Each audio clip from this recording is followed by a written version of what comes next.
জান্নাতে প্রবেশ করা মাত্র আপনার অন্তরই যেন আপনাকে বলতে লাগলো আপনার আবাস কোথায়।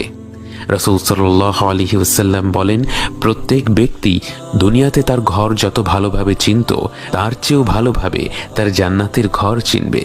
আপনি দ্রুত এগিয়ে যাচ্ছেন আপনার ঘরের দিকে, কাউকে কিচ্ছু জিজ্ঞেস করতে হচ্ছে না।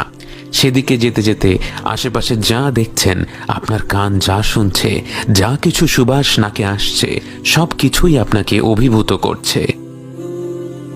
অবশেষে আপনি পৌঁছে গেলেন আপনার ঘরে। আপনার অন্তর আপনাকে বলছে এটাই আপনার ঘর। কিন্তু একে তো রাজপ্রাসাদ বললেও কম হবে। স্বর্ণ আর রূপা দিয়ে নির্মিত এক বৃহৎ ভবন আপনার জন্য অপেক্ষা করছে, যার স্থাপত্য শৈলী বাকরুদ্ধকর, প্রতিটি কোণে কোণে যার নৈপুণ্য, যার নিচে খেলা করছে স্বচ্ছ প্রবাহমান নদী, যে পানির শব্দে অন্তর জুড়িয়ে যায়। চারিপাশে ঘন সবুজ, আল্লাহর প্রশংসা বাণী থেকে জন্ম নেয়া হাজারো গাছে ছেয়ে আছে আপনার ঘর। জান্নাতে প্রবেশ করা শেষ ব্যক্তিকে দেয়া হবে এমন এক রাজ্য যা গোটা পৃথিবীর চেয়ে 10 গুণ বেশি।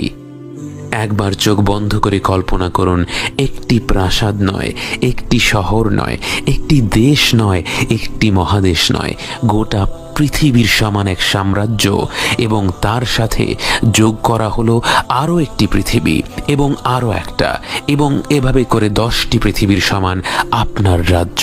এবং তা হচ্ছে জান্নাতের সবচেয়ে ছোট পুরস্কার। এবং তা তো হচ্ছে পরিমাণের দিক থেকে।